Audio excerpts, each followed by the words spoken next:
நடிகை அமலா பால் தென்னிந்திய சினிமாவில் பெரும் ரசிகர்கள் பட்டாளத்தை வைத்துள்ள பெரும் ரசிகர்கள் பட்டாளத்தால் கவனிக்கப்படுகிற நடிகை அமலா பால், அவரது கணவர் தேசாய், மகன் இலாய் என இவர்கள் குடும்பம் குறித்த அப்டேட்களை தெரிந்து கொள்ள ரசிகர்கள் தொடர்ந்து ஆர்வம் காட்டி வருகிறார்கள்.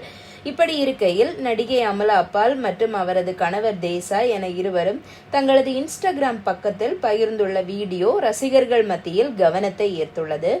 அமலா பால் மற்றும் தேசாய் தம்பதியினர் கடந்த 2023ஆம் ஆண்டு காதலித்து திருமணம் செய்து கொண்டனர். இவர்களுக்கு கடந்த 2024ஆம் ஆண்டில் இலாய் என்ற ஆண் குழந்தை பிறந்தது.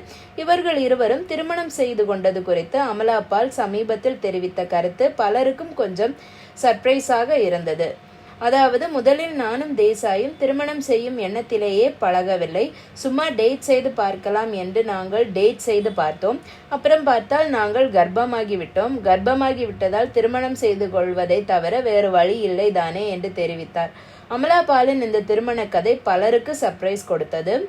இப்படி இருக்கையில் நடிகை அமலா பால் மற்றும் அவரது கணவர் தேசாய் இணைந்து தொடர்ந்து ரொமான்டிக்கான வீடியோக்கள் மற்றும் புகைப்படங்களை பகிர்ந்து வருகிறார்கள். அவை ரசிகர்கள் மத்தியில் பெரும் வரவேற்பை பெற்று வருகிறது. அவர்கள் இதேபோல் அன்புடனும் காதலுடனும் என்றென்றும் மகிழ்ச்சியாக இருக்க வேண்டும் என்று வாழ்த்தி வருகிறார்கள். மேலும் பலர் இவர்களை போன்ற லைஃப் பார்ட்னர் அமைய வேண்டும் என்று ஆசைகளை வெளிப்படுத்தி வருகிறார்கள். இப்படி இருக்கையில் அமலா பால் மற்றும் அவரது கணவர் தேசாய் தங்களது இன்ஸ்டாகிராம் பக்கத்தில் பகிர்ந்துள்ள சமீபத்திய வீடியோ ரசிகர்கள் மத்தியில் நல்ல வரவேற்பை பெற்றுள்ளது. அதாவது, இருவரும் கூத்துப்பட்டறையில் இருப்பது போல தெரிகிறது. அதில் அமலா பாலை தூக்கி அவரது கணவர் தேசாய் ஒரு குழந்தையை சுற்றுவது போல் சுற்றுகிறார். அமலா பாலும் சிரித்து கொண்டே இருக்கிறார். இந்த வீடியோவில் இருவரும் காதல் ததும்ப இருப்பதால் ரசிகர்கள் பலரும் லைக்குகளை வாரி வழங்கி வருகிறார்கள். இன்னும் சொல்ல போனால் இந்த ரொமான்டிக் சினிமாவை விட தூக்கலாக இருக்கிறதே என்று கமெண்ட் போட்டு வருகிறார்கள்.